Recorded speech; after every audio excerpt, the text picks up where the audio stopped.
하느님을 모시는 권능 있는 자들아, 영광과 권능을 주님께 돌려드리고 또 돌려드려라. 그 이름에 어울리는 영광을 주님께 돌려드려라. 거룩한 옷을 입고 주님 앞에 꿇어 엎드려라. 아멘.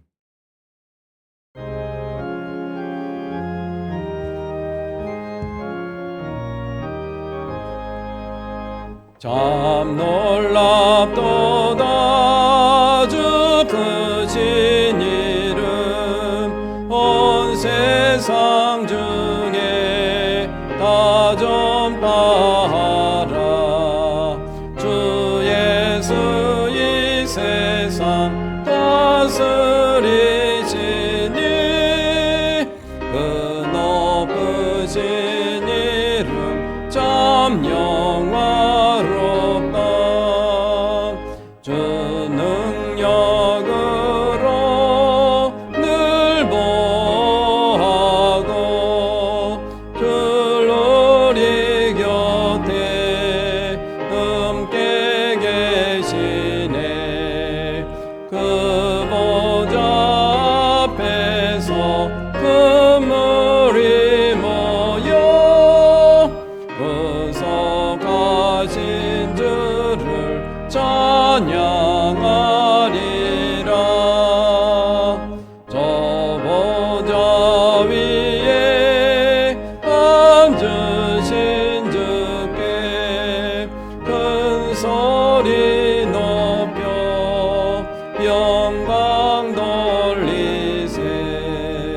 저 천군 천사들 그 보좌 앞에 다 머리 숙여서 경배드리네.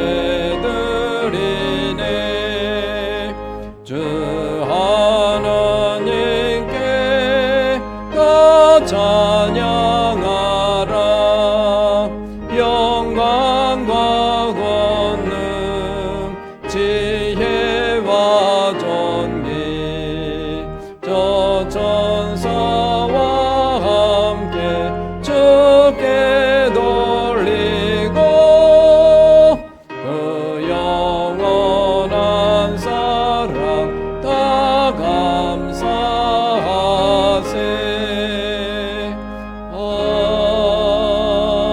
아멘.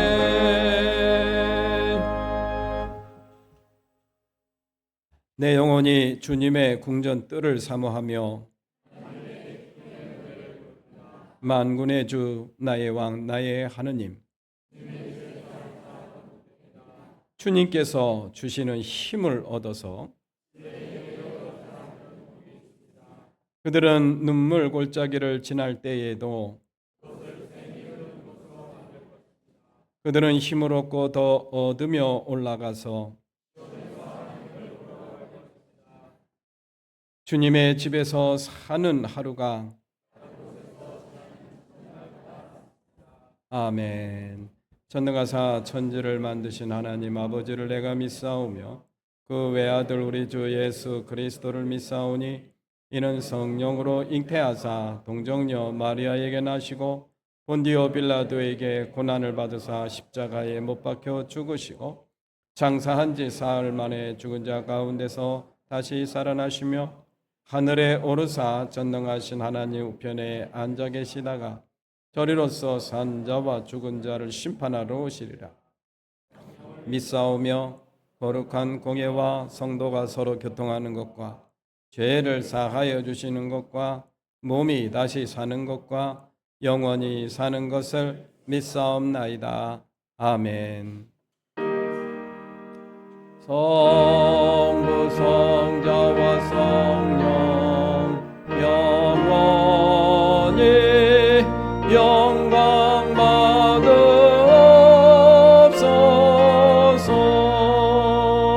태초로 지금까지 또 길이 영원 무궁 성삼위께 영광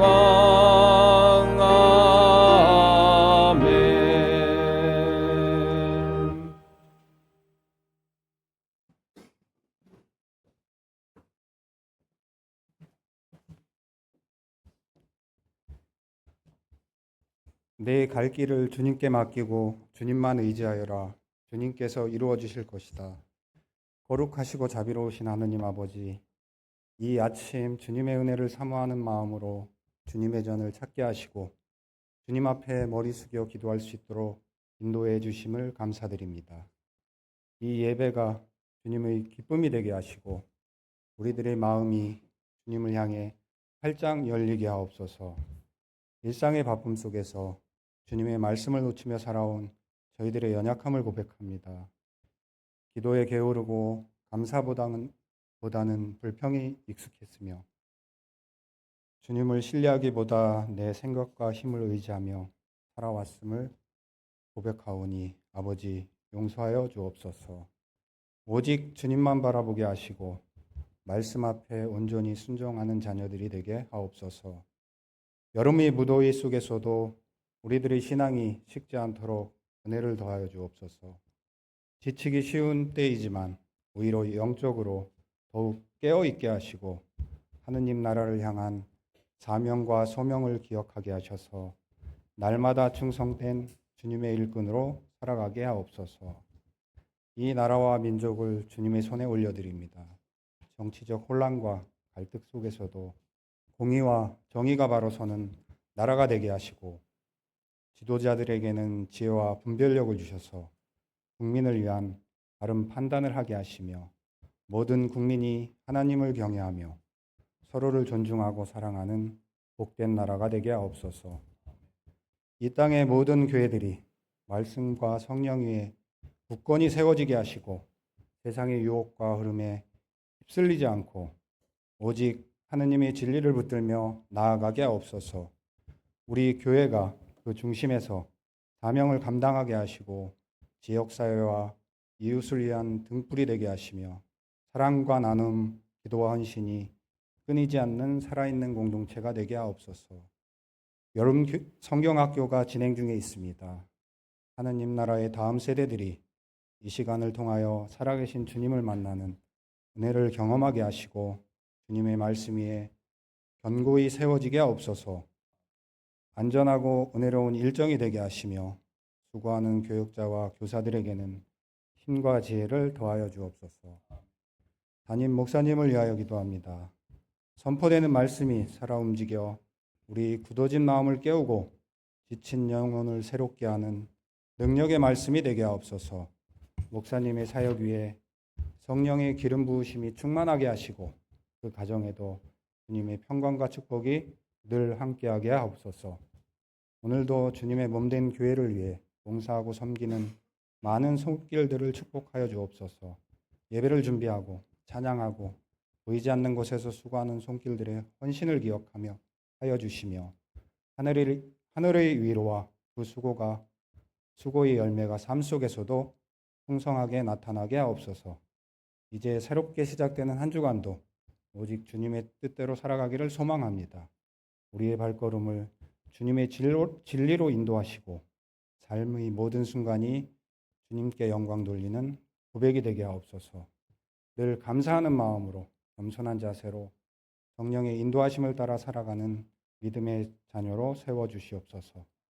언제나 든든한 우리의 피난처가 되어주시는 예수님의 이름으로 기도드립니다. 아멘. 하늘에 계신 우리 아버지, 그 이름을 거룩하게 하여 주시며 그 나라를 오게 하여 주시며 그 뜻을 하늘에서 이루신 같이 땅에서도 이루어 주십시오.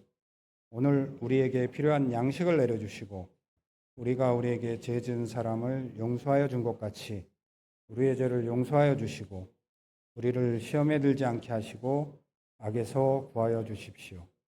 나라와 권세와 영광이 영원히 아버지의 것입니다. 아멘.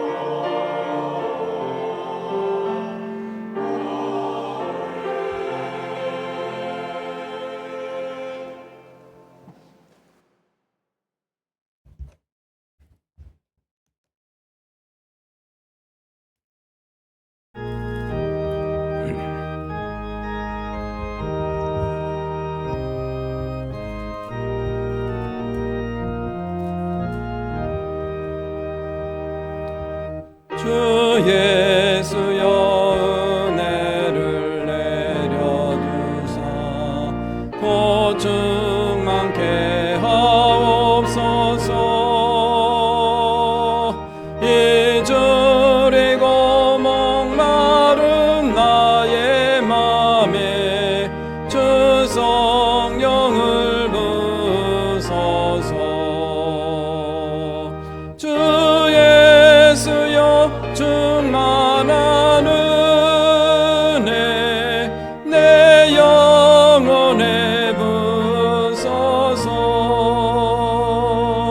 주 예수만 나의 힘되고 내 만족함 됩니다.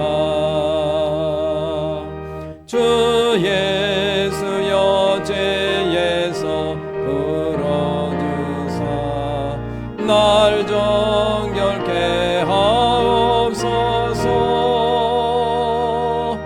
이 세상의 유혹이 나의 맘에 더 못하게 하옵소서. 주 예수여 충만한 은혜 내 영혼에 부소서.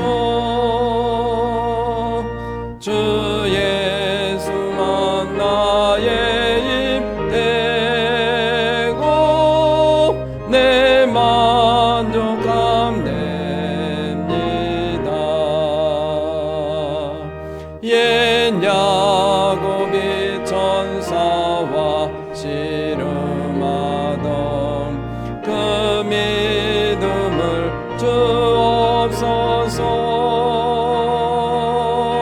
이 세상의 물결이 흉흉해도 날 평안케 하옵소서. 주 예수여 충만한 은혜 내 영혼을 부소서. 주 예수만 나의 힘되고 내 만족함 됩니다. 주 예수여 완전한 주의 사랑 나 받기를 원합니다. 그 사랑이 내 맘에 충만하여 날 기쁘게 하옵소서. 주 예수여 충만한 은혜 내 영혼에 부소서. 주 예수만 나의 힘되고 내 만족함 됩니다. 내 마음에 임하신 주의 성령 늘 계실 줄 믿습니다. 그는 사를 나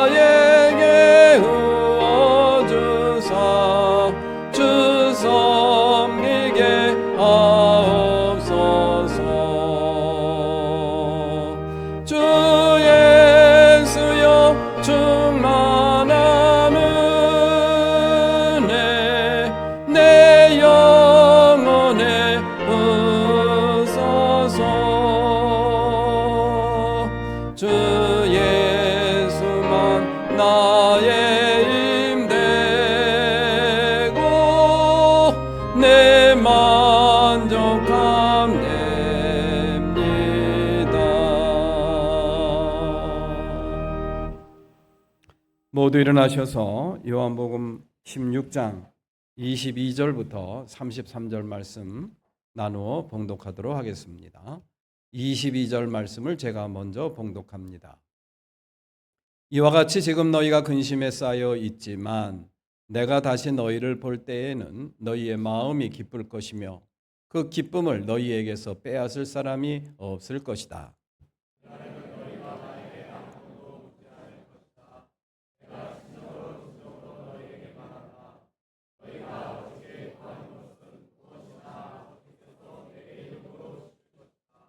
지금까지는 너희가 아무것도 내 이름으로 구하지 않았다. 구하여라 그러면 받을 것이다. 그래서 너희의 기쁨이 넘치게 될 것이다.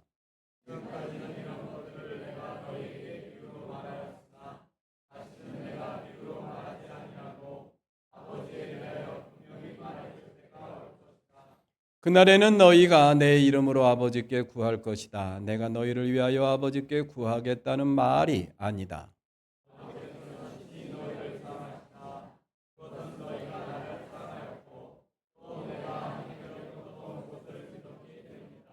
나는 아버지에게서 나와서 세상에 왔다. 나는 세상을 떠나서 아버지께로 간다.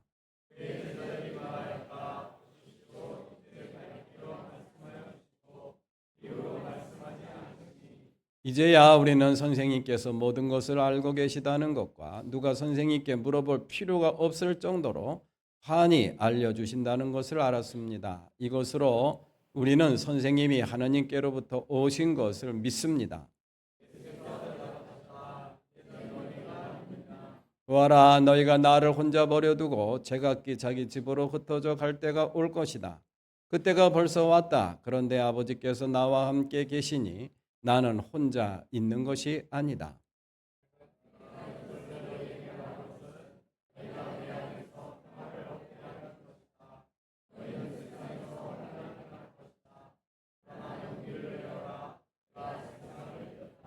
아멘. 모든 것이 주께로부터 왔으니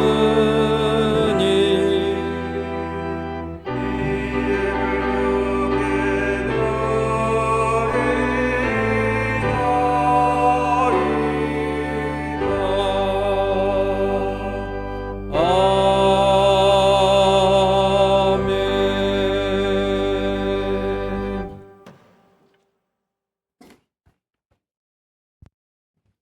금주 묵상 말씀입니다. 너희는 세상에서 환난을 당할 것이다. 그러나 용기를 내어라. 내가 세상을 이겼다.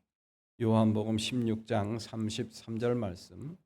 세상을 이기신 주님의 순간 바라보면서 이 땅에서 믿음의 길을 잘 걸어갈 수 있는 비결을 이런 식으로 가르쳐 주고 있습니다.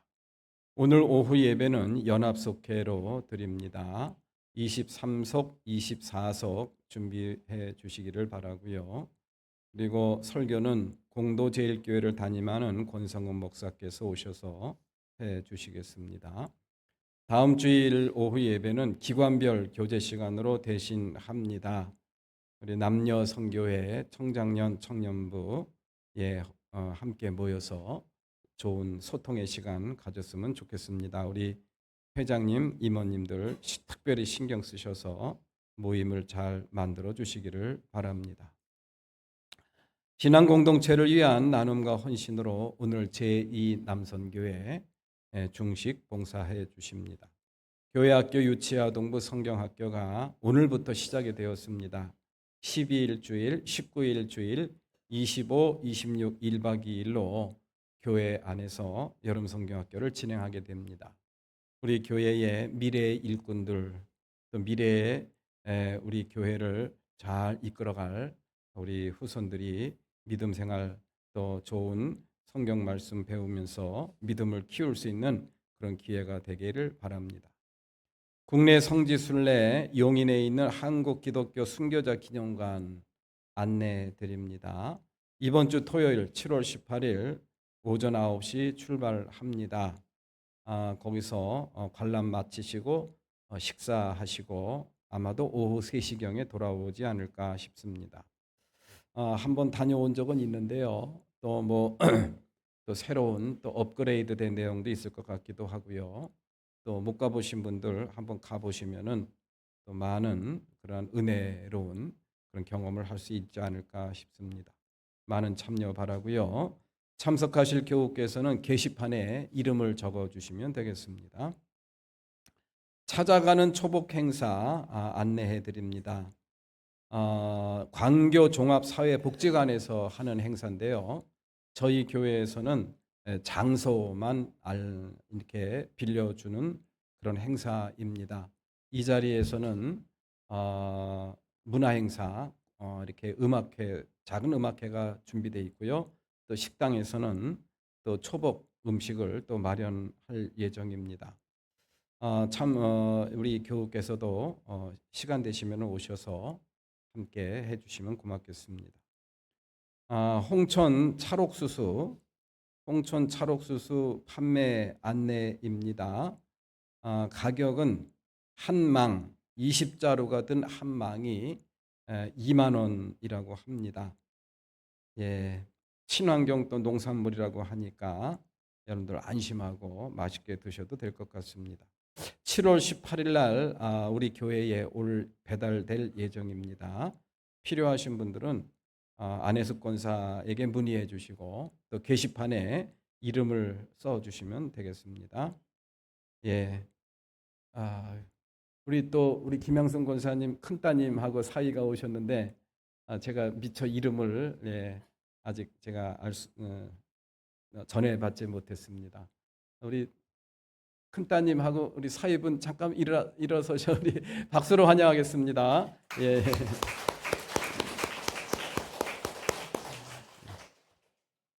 기도드리겠습니다. 하나님 아버지 감사합니다.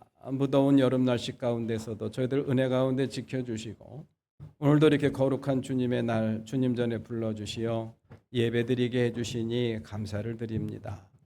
어떠한 경로로 주님 전에 나오게 되었는지 저희들은 잘 알 수 없사오나 이 모두가 다 주님의 은혜인 줄로 믿습니다. 이 한 시간 하나님 앞에 예배하는 사랑하는 모든 권속들 저들에게 필요한 은혜를 충만하게 채워 주시옵소서.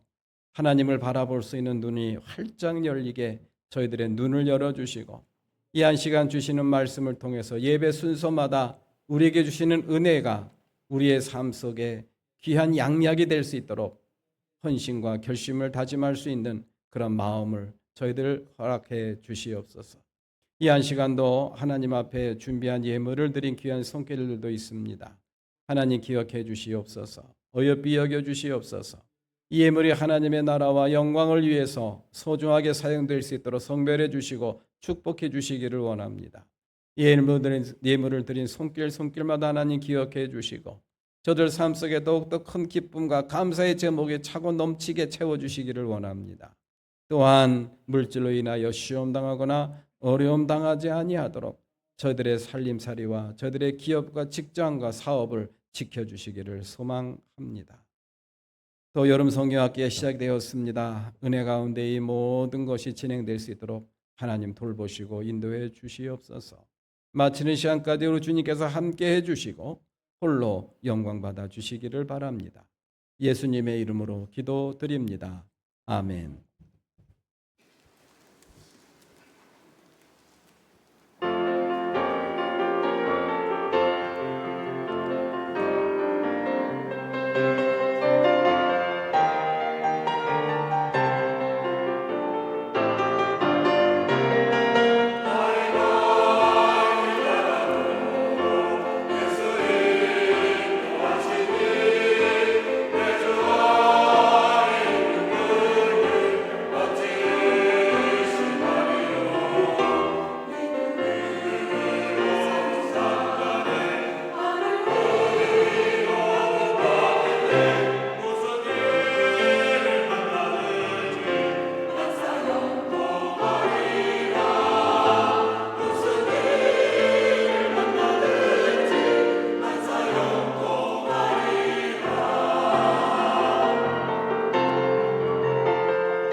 감사합니다. 무더운 여름 우리의 마음을 또 우리의 심령을 아주 시원하게 해주는 아름다운 찬양 은혜 받았습니다. 감사합니다.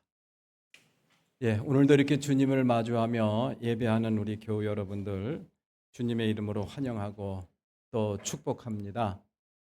우리 한 시간 다 같이 앞뒤 좌우를 보시면서 인사하시겠습니다. 사랑합니다. 그리고 축복합니다.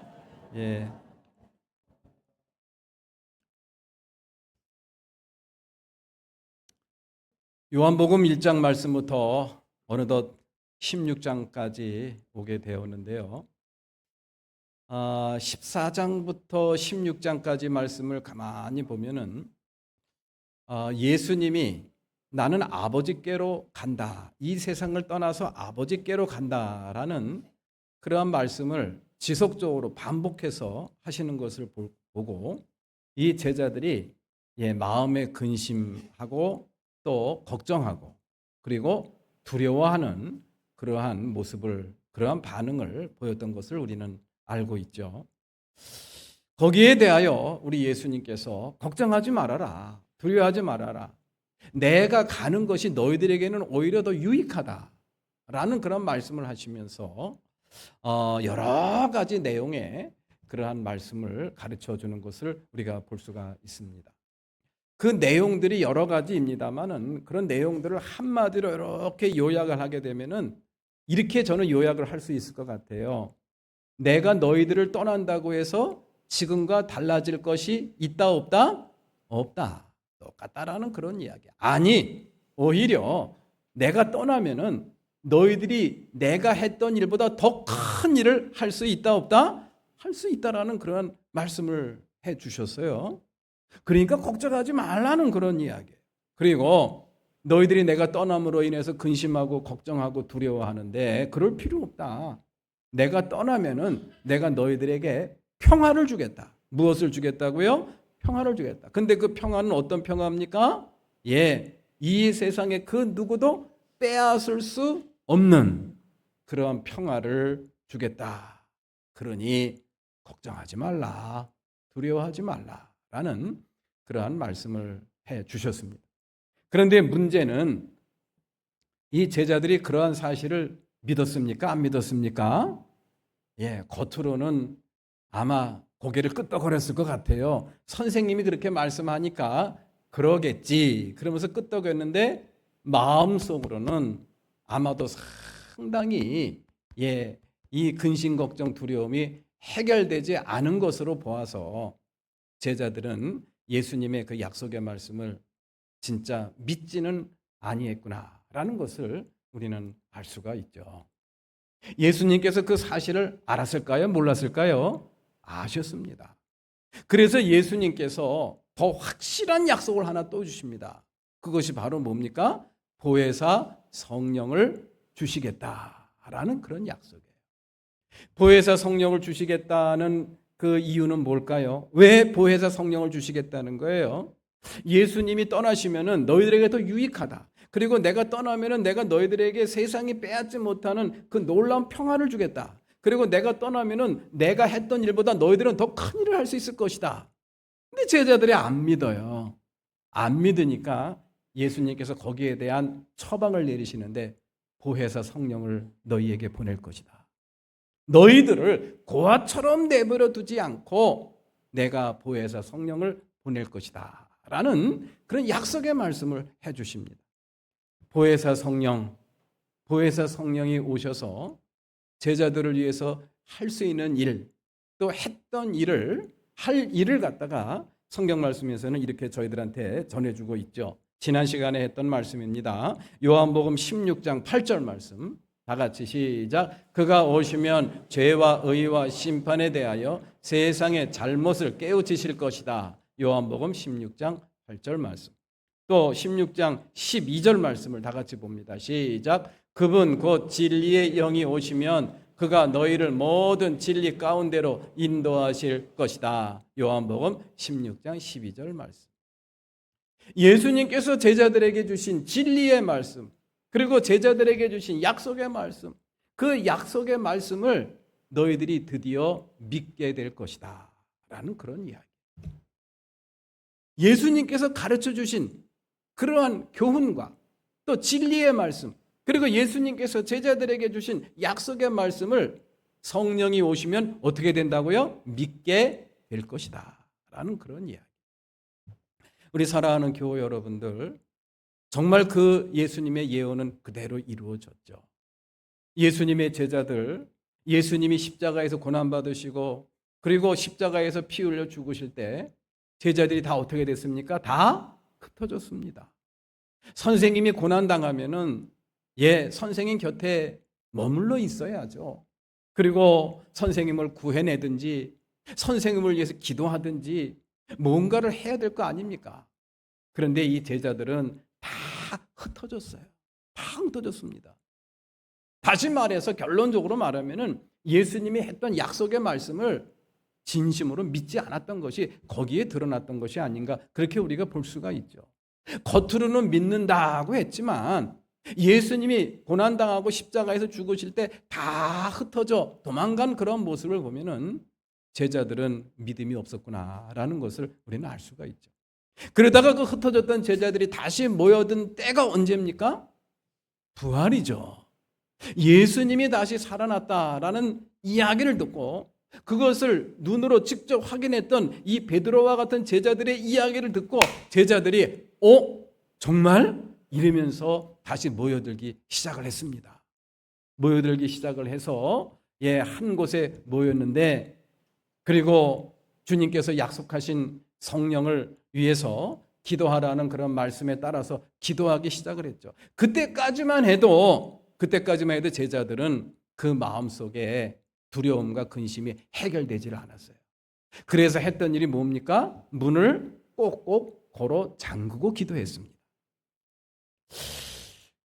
기도를 하기는 하는데 예수님이 부활했다는 사실을 알기는 알고 또 경험을 하긴 했는데 그럼에도 불구하고 마음속에 있는 원초적인 근심과 두려움, 걱정, 이게 해결이 안 되더라는 그런 이야기. 근심과 걱정, 두려움은요, 믿음의 반대말입니다. 믿음의 반대말은 불신이 아닙니다. 믿음의 반대말은 근심, 걱정, 두려움이에요. 근심, 걱정, 두려움이 내 마음속에 남아있다는 것은 믿음이 부족하다, 믿음이 없다라는 뜻이기도 합니다. 제자들의 모습이 그랬어요. 그랬던 제자들이 문을 활짝 열고 꽁꽁 걸어 잠궜던 문을 활짝 열고 문을 박차고 나가서 우리 예수님 부활하셨다, 우리 예수님 다시 살아나셨다라고 목숨을 걸고 예수님의 부활의 증인의 그러한 역할을 감당할 수 있었던 그 계기가 뭡니까? 성령이죠. 성령을 받은 거예요. 성령 충만을 받은 겁니다. 오늘 우리가 성령 강림절 제7주를 우리가 보내고 있는데요. 이 기독교 역사에 있어서, 이 교회의 역사에 있어서 성령 강림은 아주 매우 중요한 그러한 역할을, 매우 중요한 영역을 차지하고 있다는 것을 우리는 알 필요가 있습니다. 우리 사랑하는 교회 여러분들, 성령의 역사가 없었다고 한다면은 제자들이 꼭꼭 걸어 잠궜던 문을 박차고 나가서 예수 부활을 증거할 수 있었을까요? 아닙니다. 못합니다. 목숨을 걸고 그렇게 할 수가 있겠느냐는 그런 이야기. 못합니다. 성령이 임하니까 그게 되더라는 그런 이야기. 이 한 시간 저와 이 자리에 앉아서 이 하나님을 예배하는, 하나님께 예배하는 저와 여러분들이 바로 그러한 성령 임재의 증거인 줄로 믿으시기를 기원합니다. 그렇게 문을 박차고 나가서 예수님의 부활을 증거했던 그런 제자들 때문에 세워진 것이 바로 이 땅에 세워진 교회입니다. 그런 교회가 2000년의 세월을 지나서 지금까지 이어져 오고 있다는 것. 이곳에 산드레미의 복음의 씨앗이 뿌려지고 이곳에 메탄동의 교회가, 매원교회가 세워진 것도 바로 그러한 부활의 증거요, 성령의 역사의 증거라는 사실, 우리가 다시 한번 마음에 새길 수 있기를 기원합니다. 자, 그러면은 오늘 본문 말씀은 이제 예수님께서 그럼에도 불구하고 아직도 마음의 근심, 걱정, 두려움을 해소하지 못하고 있는 제자들을 향해서 이제 겟세마네 동산에 거의 다 도착할 때쯤 되어서, 예수님이 겟세마네 동산에 왜 가신 거예요? 기도하러 가신 거예요. 그 기도하고 나서 붙잡혀 갔잖아요. 이게 마지막 가르침입니다. 아직도 근심과 걱정, 두려움을 해소하지 못하는 이런 제자들을 앞에서 주셨던 어떻게 보면 마지막 교훈, 마지막 가르침입니다. 성령이 너희에게 임하면 너희들에게 일어날 그러한 놀라운 역사, 놀라운 일들이 있는데 그것이 바로 뭐냐? 그거를 오늘 본문에서 저희들한테 가르쳐 주고 있는 거예요. 그것이 바로 뭔가? 오늘 본문 말씀 24절, 26절 말씀 한번 보겠습니다. 24절 다 같이 시작. 지금까지는 너희가 아무것도 내 이름으로 구하지 않았다. 구하여라. 그러면 받을 것이다. 예수님의 이름으로 기도하는 거 제자들에게는 아주 매우 생소합니다. 매우 생소해요. 그러나 이제부터는 내 이름으로 너희들이 구하게 될 것이다. 구하여라. 그리하면 다 이룰 것이다. 라는 놀라운 약속의 말. 26절 말씀을 봅니다. 다 같이 시작. 그날에는 너희가 내 이름으로 아버지께 구할 것이다. 내 이름으로, 예수 그리스도의 이름으로 하나님 앞에 기도하는 그러한 놀라운 역사, 놀라운 일. 이것이 바로 성령이 임함으로 말미암아 저와 여러분들 가운데 나타날 놀라운 일이라는 것을 오늘 성경은 저희들한테 가르쳐 주고 있습니다. 우리 사랑하는 교회 여러분들, 한번 가만히 생각해 보십시오. 우리가 기도한다라는 거, 하나님 아버지를 마주하며 하나님을 아버지라고 부르고 예수 그리스도의 이름으로 나의 사정을 아뢰고 나의 간구할 바를 주님 앞에 내 입술을 통해서 기도한다는 거, 이건 너무 쉽게 생각을 해요. 너무 쉽게 생각합니다. 그러나 적어도 오늘 본문 말씀을 근거로 해서 우리가 살펴본다고 한다면은 이거는 예수 그리스도께서 십자가에 달려 고난 받으시고 십자가에 피 흘려 죽으심으로 인해서 저와 여러분들에게 주어진 놀라운 은혜인 줄로 믿으시기를 기원합니다. 예수 그리스도의 십자가의 피 흘리심과 죽으심, 고난이 없이는 이루어질 수 없는 일들이었다라는 그런 이야기예요. 그런데 오늘날 우리는 이 기도하는 것에 대해서, 기도한다는 것에 대해서 너무 쉽게 생각하는 것 같아요. 아닙니다. 우리가 하나님을 마주하면서, 직접 마주하면서 그 하나님 앞에서 그 하나님을 아버지라고 부를 수 있다라는 것. 또 예수 그리스도의 이름으로 나의 사정을 주님 앞에 고백할 수 있다라는 것. 직접 고백할 수 있다라는 것. 이거는 엄청난 은혜입니다. 예수 그리스도의 십자가의 보혈의 공로로 말미암아 저와 여러분들에게 주어진 엄청난 자격이요, 엄청난 권한이라는 사실을 이 한 시간 우리가 다시 한번 마음에 새길 수 있기를 기원합니다. 그렇습니다. 예수 그리스도께서 십자가에서 죽으시고 그리고 또 부활하시고 승천하시고 우리 안에 오심으로 인해서 우리에게 주어진 놀라운 자격과 권한 가운데 하나가 하나님 앞에 직접 마주하고 직접 나아가 예수 그리스도의 이름으로 기도할 수 있게 되었다라는 겁니다. 기도할 수 있는 자격과 권한이 주어졌다라는 그런 이야기. 우리가 너무 손쉽게 하나님을 아버지라고 부르고 예수 그리스도의 이름으로 하나님 앞에 기도한다라는 거 너무 쉽게 생각하면 안 됩니다. 이것이 어떠한 과정과 어떠한 경로를 통해서 우리에게 주어진 자격이고 권한인지를 이 한 시간 다시 한번 마음에 깊이 새길 수 있기를 기원합니다. 예수님 당시에 제자들이 하나님 앞에 직접 나아가 하나님을 직접 마주하고 하나님 앞에 직접 기도한다라는 거, 이거는 감히 상상도 하지 못했던 그러한 일들이었습니다. 그래서 일반 백성들이 하나님 앞에 나아가려고 한다면은 중재자가 필요했어요. 누가 필요했다고요? 중재자. 그 중재자 중에 한 사람이 누구죠? 제사장이죠. 제사장이 중재자입니다. 하나님 앞에 제사를 드려야 되는데, 속죄 제사를 드려야 되는데 일반 백성들은 하나님 앞에 제사를 드릴 수가 없어요. 죄인이기 때문에. 죄인이 어떻게 하나님 앞에 하나님을 마주하고 직접 제사를 드립니까? 안 됩니다. 대신 드려주는 사람이 있어야 됐다라는 그런 이야기. 그 대신 제사 드려주는 사람을 뭐라고 합니까? 제사장이라고요.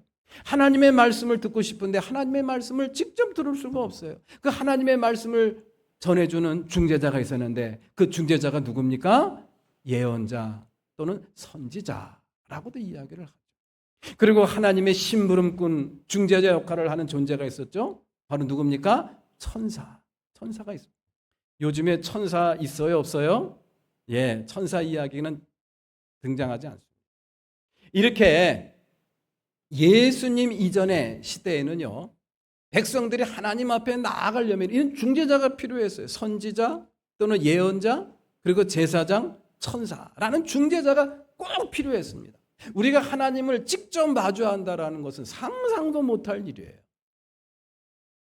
그런데 예수 그리스도의 죽으심으로 인해서 그러한 놀라운 자격과 권한이 주어졌는데, 그런 놀라운 자격과 그런 권한 가운데 하나가 바로 뭐냐? 기도입니다. 하나님 앞에 직접 나아가서 예수 그리스도의 이름으로 하나님을 직접 마주하며 기도할 수 있게 되었다라는 것. 이것을 통해서 우리 예수님께서 이루고자 하시는 그러한 내용의 말씀이 있습니다. 그것이 바로 뭐냐? 기쁨입니다. 그렇게 함으로 인해서 너희들 심령 속에 기쁨이 충만할 것이다 라는 말씀을 계속해서 반복하고 있는 그러한 모습을 우리가 볼 수가 있죠. 예, 이렇게 우리가 주님 앞에 나아가서 직접 하나님을 마주하며 기도할 수 있게 되었다라는 것, 이것을 소중한 자격이요, 하나님께서 우리에게 주신 소중한 권한이라는 것을 다시 한번 마음에 새길 수 있기를 기원합니다. 우리 예수님께서는 그 일을 이루기 위해서 그렇게 우리가 직접 주님을 마주하며 직접 주님께 나아가 기도할 수 있다라는 것을 상징적으로 보여준 사건이 있죠. 그것이 바로 뭡니까? 지성소와 성소, 성소와 지성소를 가로막고 있었던 휘장이라는 것이 있습니다. 그 휘장이 어떻게 찢어졌다 그랬어요? 위에서 밑으로 찢어졌다 그랬어요. 휘장이 그게 꽤 높습니다. 우리 이 교회 천장보다 더 높으면 높았지 얕지는 않을 겁니다.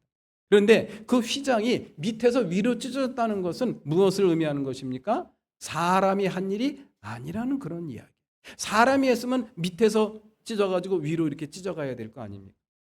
성경 말씀을 봅니다. 마태복음 27장 51절 말씀. 다 같이 시작. 그런데 보아라, 성전 휘장이 위에서 아래까지 두 폭으로 찢어졌다. 마태복음 27장 51절 말씀. 그렇습니다.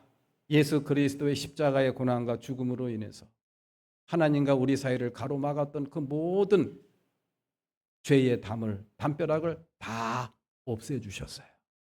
그래서 우리는 예수 그리스도의 이름으로 예수 그리스도의 의를 힘입어서 그분께 직접 마주하고 그분을 아버지라고 부르면서 그분께 기도할 수 있는, 직접 기도할 수 있는 그런 자격과 권한이 주어졌다는 사실, 이 한 시간 마음에 잘 새기시고 기도의 소중함을 다시 한번 성찰할 수 있는 그런 기회가 되시기를 주님의 이름으로 축원합니다. 자, 그런데 문제는 바로 뭐냐? 그러한 우리에게 주어진 그런 놀라운 기도의 자격과 권한을, 그거를 하나의 복으로, 축복으로 이어가지를 못하고 있다라는 그런 이야기. 그렇게 성령의 증거로, 성령의 임재함으로 인해서 하나님 예수 그리스도를 통해서 우리에게 주신 하나님의 약속이 믿어지고, 그리고 우리가 하나님을 아버지라고 부르면서 기도하는 자에게 우리 주님께서는 큰 기쁨을 주신다 그랬는데, 오늘날 예수 믿는 사람들, 신앙생활을 하는 사람들, 그리스도인으로 살아가는, 믿음으로 살아가는 사람들이 정말 그렇게 주님이 주시는 큰 기쁨을 매 순간 누리고 있느냐라는 그런 이야기. 기도하라고 하면은 마음의 부담부터 느끼는 우리의 모습이 아닌가 한번 생각해 봤으면 참 좋겠어요. 아무개 권사님, 아무개 집사님, 기도합시다. 우리 교회 참, 이렇게 아무개 권사님 이번 주에 기도 좀 맡아주세요. 그러면은 저 기도 시키면 교회 안 갈래요. 그런 분들이 가끔 계시더라고요. 다 이제 왜 그런지는 이해는 합니다만은 일단 기도하라 그러면은 이 부담을 느껴요. 힘들다라는 그런 생각과 느낌을 갖는 그러한 것들. 오늘 말씀을 들었으니 한번 좀 마음을 한번 바꿔봤으면 좋겠어요. 우리가 하나님을 마주하며 직접 기도할 수 있다는 것, 이것이 얼마나 소중한 자격이고 권한인지를 한번 다시 한번 마음에 새겼으면 좋겠습니다. 그런데 왜 기도에 대한 부담을 느끼느냐는 그런 이야기. 다른 게 아닙니다. 기도의 좌절을 경험을 했기 때문에 그런 거예요. 기도의 좌절을 경험했다라는 것은 뭐냐? 한마디로 이야기하면 그겁니다. 기도해도 소용이 없다라는 그런 자신의 느낌과 생각, 이것을 많은 그리스도인들이 경험을 합니다. 성경 말씀에 기도하라고 했으니 기도해야지. 목사님의 설교 시간에 기도하면 하나님이 다 들으시고 무엇이든지 주님의 이름으로 기도하면 주님께서 다 이루신다고 약속을 했으니 그 약속을 믿는 믿음으로 내가 기도해야지 하고 열심히 기도했는데 아무런 나의 삶의 변화가 일어나질 않습니다. 내가 놓고 정말 간절히 기도했던 나의 문제가 전혀 해결될 기미가 보이지를 않는 거예요. 그러면 어느 정도 하다가 이제 마음에 그런 부담감이 느낍니다. 의심이 생깁니다. 그러면서 기도해도 소용이 없구나 라는 기도의 좌절을 경험하게 되더라는 그런 이야기. 다 이해합니다. 우리 주님께서는 저희들에게 이런 말씀을 해주신 적이 있어요. 마태복음 10장 30절 말씀을 우리가 한번 읽어보겠습니다. 다 같이 시작. 아버지께서는 너희의 머리카락까지도 다 세워놓고 계신다. 아멘. 우리 주님께서는, 하나님께서는 저와 여러분들의 머리카락까지 세신 바 되신 주님이신 줄로 믿습니다. 세상에 내 머리카락을 세시는 분이 세상에 어디 있습니까? 나를 가장 잘 아는 어머니 아버지라고 해도 내 머리카락은 모릅니다. 몇 개인지 모르는, 어떻게 합니까? 이 머리카락까지 세신 바 된 이 말씀의 뜻은 다른 게 아닙니다. 저와 여러분들의 속 사정을 다 알고 계신다라는 그런 이야기. 주님께서 내 마음에 있는 속 사정, 내 마음의 소원, 내가 기도하고 있는 기도의 내용까지 다 알고 계시고 내가 지금 필요한 것이 뭔지 나보다 더 잘 알고 계신 주님이신데, 그런데 왜 기도하라고 저희들에게 끊임없이 이야기하시느냐는 그런 이야기. 쉬지 말고 기도하라 그랬잖아요. 누구든지 내 이름으로 기도하면 다 내가 이루어주겠다고 약속을 했잖아요. 다 아신다며요. 아시면은 미리 주님께서 다 해결해 주시면 되지. 왜 기도하라고 왜 반복해서 우리에게 권고하시고 명령을 하시느냐는 그런 이야기. 이 말씀에는요, 아주 소중한 의미가 담겨 있어요. 기도의 궁극적인 목적. 우리 주님께서 저와 여러분들에게 바라는 기도의 아주 소중한 원리. 그것은 문제 해결이 아닙니다. 문제 해결보다 더 소중한 그 무엇이 있다라는 그런 이야기. 그것이 뭘까요? 하나님과의 관계입니다. 하나님과의 관계가 끊어지지 않고 끊임없이 이어가기를 원하시는 그런 하나님의 간절한 마음이 기도하라는 그런 말씀 속에 담겨 있다라는 것. 그것을 우리가 다시 한번 마음에 새겼으면 참 좋겠습니다. 여러분들 기도의 줄을 놓지 마십시오. 사람이 죽었다라고 할 때 보통 이렇게 표현하지 않습니까? 호흡이 끊어진 것을 죽었다고 이야기를 합니다. 호흡이 끊어진 걸 죽었다고 이야기를 해요. 우리의 육신의 호흡이 끊어지면 그 사람을 죽은 사람이라고 이야기를 합니다. 우리의 영혼도 마찬가지예요. 우리의 믿음, 우리의 신앙도 마찬가지입니다. 신앙과 믿음에도 호흡이 있어요. 영혼에도 호흡이 있다라는 그런 이야기. 그 호흡이 바로 뭐냐? 하나님과 나와 하나님 사이에 이어지는 그런 호흡이 있는데 그것이 바로 뭐냐? 기도입니다. 기도가 끊어지면은 우리의 신앙에 아주 심각한 병이 들었다라는 증거가 아닌가라는 그런 생각을 우리가 해야 됩니다. 하나님과 나 사이를 이어주는 관계를 계속해서 이어갈 수 있는 하나의 끈이라고 할 수 있는 것, 하나의 호흡이라고 할 수 있는 것, 그것이 바로 뭔가 기도라는 그런 이야기. 하나님께서 정말 원하시는 것은 바로 그겁니다. 하나님과 나와 하나님 사이에 끊임없이 그렇게 계속해서 관계가 이어지는 거, 그거를 위해서 우리 주님께서는 기도하라 라고 말씀을 하신 것이죠. 물론 기도 응답을 받고 문제가 해결된 간증은 수없이 많습니다. 성경에도 그러한 간증, 그러한 기도의 역사가, 기도가 응답되고 문제가 해결되고 놀라운 기적을 체험하는 그러한 역사는 수없이 많고도 많아요. 그런데 그것이 다 우리가 기도하는 대로 다 응답된다라는 것은, 내가 기도한 대로 다 이루어지는 것이 꼭 기도의 궁극적인 목표는 아니라는 그런 이야기예요. 우리가 기도한다고 다 하나님께서는 응답하시긴 하는데, 우리 하나님께서는 저와 여러분들의 작은 신음까지도 어떻게 하신다 그랬어요? 응답하신다 그랬죠. 저와 여러분들의 작은 신음까지도 응답하시는 하나님, 저와 여러분들이 기도하는 거 하나님이 응답 안 하실까요? 다 응답하십니다. 단 그 응답이 이루어지는 때는 다릅니다. 금방 이루어질 수도 있고 천천히 이루어질 수도 있고, 아니 내가 죽어서 내 후손 때에 이루어질 수도 있다라는 그런 이야기. 하나님께서 가장 적절한 때, 가장 좋은 때에 저와 여러분들이 기도의 씨앗을 뿌린 것을 싹이 나게 하시고 꽃을 피우시고 열매를 맺게 하시는 하나님이신 줄로 믿으시기를 기원합니다. 그러니까 때를 얻든지 못 얻든지 부지런히 기도의 씨앗, 믿음의 씨앗을 뿌리셔야 됩니다. 그런데 우리는 당장 이루어지지 않는다고, 당장 문제가 해결되지 않는다고 좌절을 하는 경우가 종종 있다라는 그런 이야기.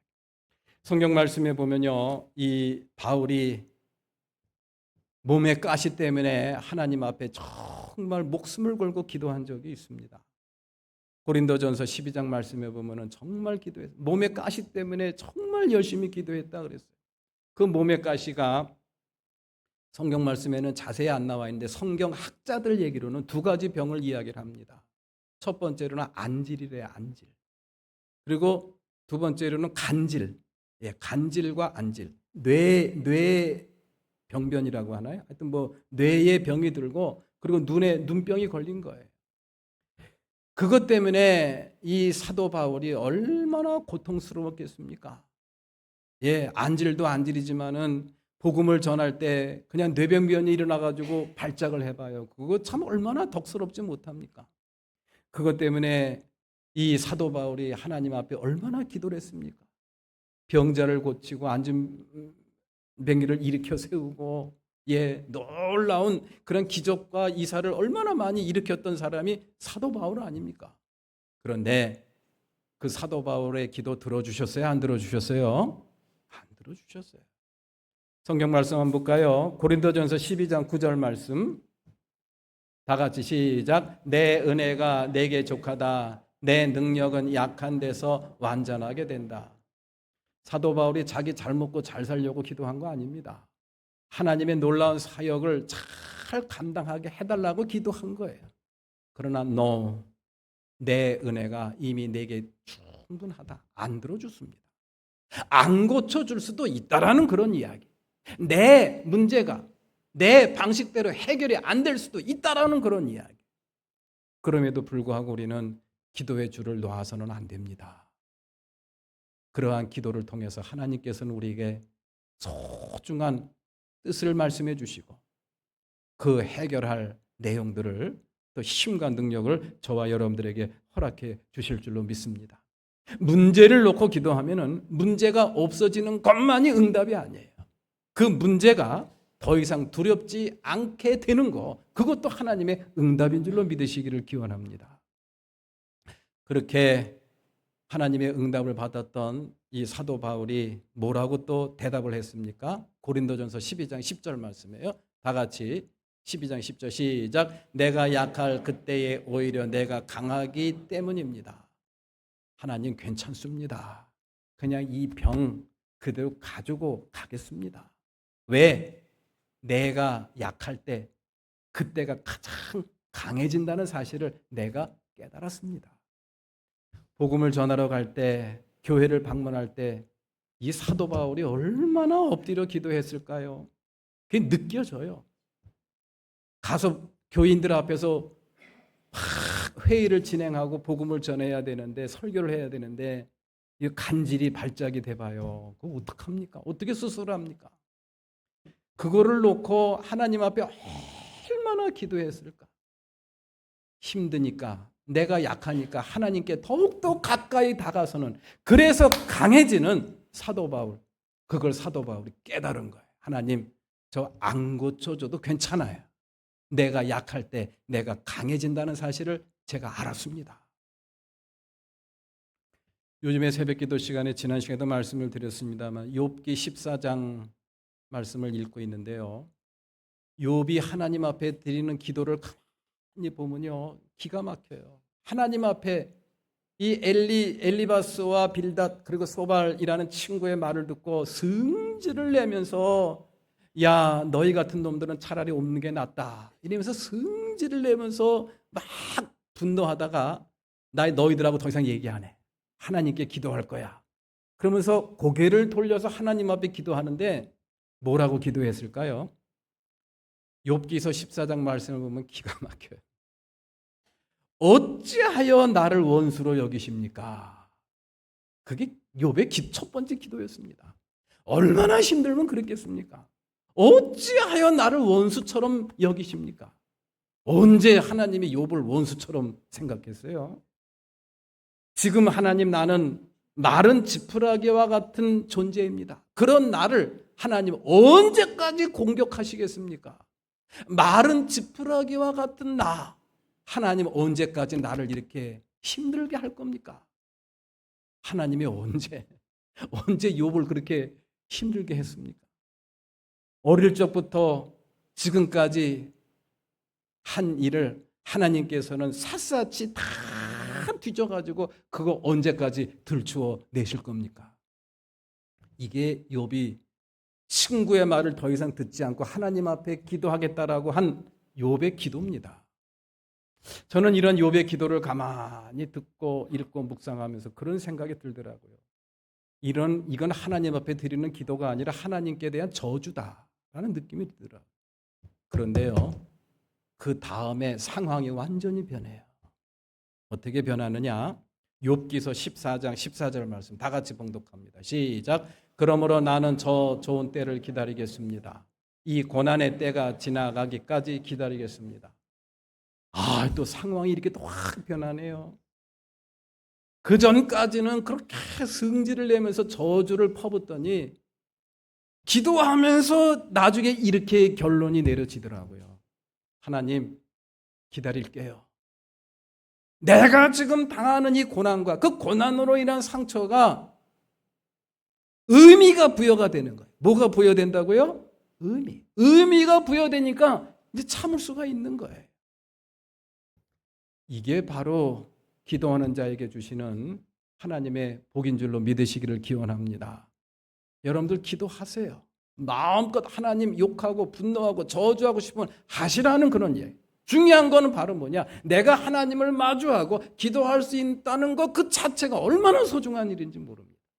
그때부터 저와 여러분들 삶 속에 새로운 시각과 관점이 생기고, 새로운 시각과 관점이 생기면서 이전과는 전혀 다른 처방이 우리의 삶 속에 하나님께서 지혜로 주어진게 된다라는 그런 이야기죠. 오늘 말씀이, 저는 오늘 말씀 속에서 그러한 생각, 그런 깨달음과 그런 은혜를 다시 한번 마음에 새기게 되더라고요. 하나님께서 우리에게 기도하라고 하시면서, 기도하라고 하신 이유가 바로 그거구나. 우리가 하나님은 다 알지만 그럼에도 불구하고 끊임없이 기도하라고 하시는 것, 쉬지 말고 기도하라고, 그 이유가 뭘까? 중요한 것은 내가 내 입술로 내 마음과 내 생각, 머리에 있는 것을 주절주절 무엇을 아뢰는 것, 그거보다 더 중요한 게 있다라는 그런 이야기.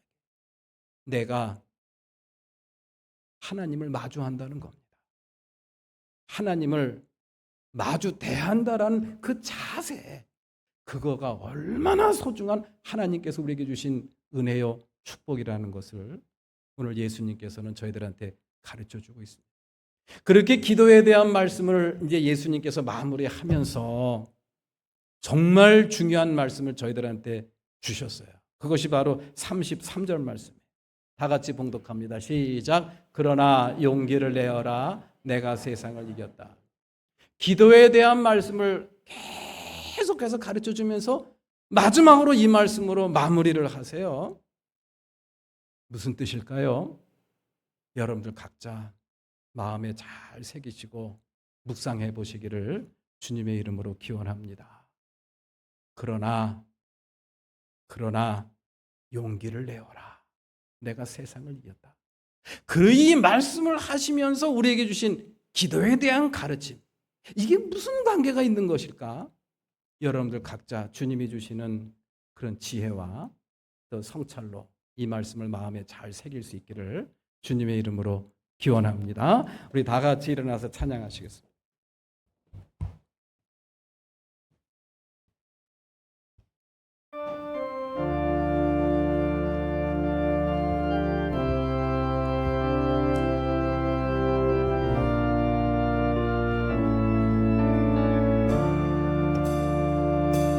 이것은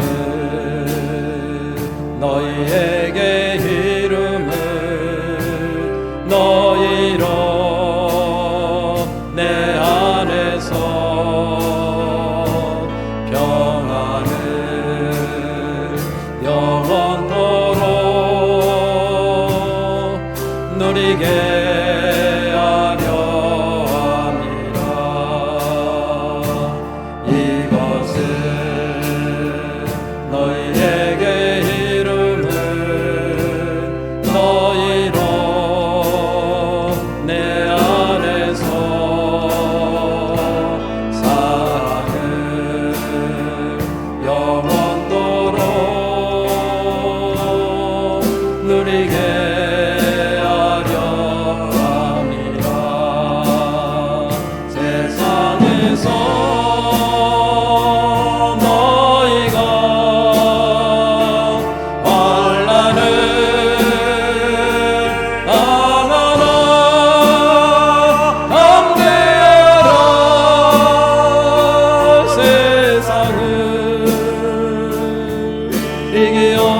이기었노라 하시니라. 이것은 너희에게 이름을 너희로 내 안에서 주님을 영원토록 누리게 세상에서 너희가 환난을 당하라 담대하라. 세상을 이기었노라 하시니라.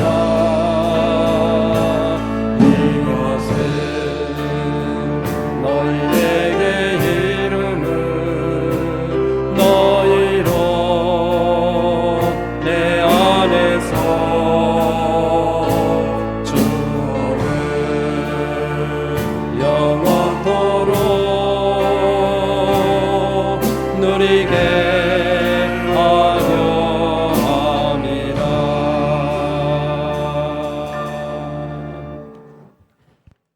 세상에서 환난을 당하나 그러나 용기를 내어라. 내가 세상을 이겼다. 이 말씀을 주시기 위해서 하나님께서 우리에게 가르쳐 주신 소중한 기도에 대한 내용, 이것을 마음속에 잘 간직하게 하옵소서. 우리가 하나님을 마주하며 아버지라고 부를 수 있는 자격을 주시고 그 하나님 앞에 직접 기도할 수 있는, 나아갈 수 있는 그러한 기도에 놀라운 고난을 주셨는데, 이 소중한 기도의 자격과 고난을 잊어버리고 기쁨을 잃어버리고 살 때가 얼마나 많았는지 알 수가 없습니다. 하나님, 저희 모두 기도의 자리로 나아가게 하옵소서. 문제의 해결보다 주님과의 관계, 영혼의 호흡을 끝까지 이어가겠다라고 하는 그러한 기도, 저희들 삶 속에 계속 이어지게 하옵소서. 그래서 우리에게 주어진 기도의 변화를 기도의 복으로 만들어갈 수 있는 우리 사랑하는 모든 성도들로 축복하옵소서. 이제는 우리 주 예수 그리스도의 은혜와 하나님 아버지의 크신 사랑, 성령님의 감화 감동 역사 내주하심, 오늘 주님을 마주하며 온전한 예배로 영광 돌리고 이 한 시간 주신 말씀 마음에 새기고 아름답고 복된 결심과 헌신을 다짐하며 세상을 향해 힘찬 발걸음을 내딛는 우리 사랑하는 모든 성도들 머리 위에, 저들의 가정 위에, 저들의 기업과 직장과 그리고 학업 위에 지금부터 영원토록 함께 하시옵기만을 간절히 축원하옵나이다. 아멘.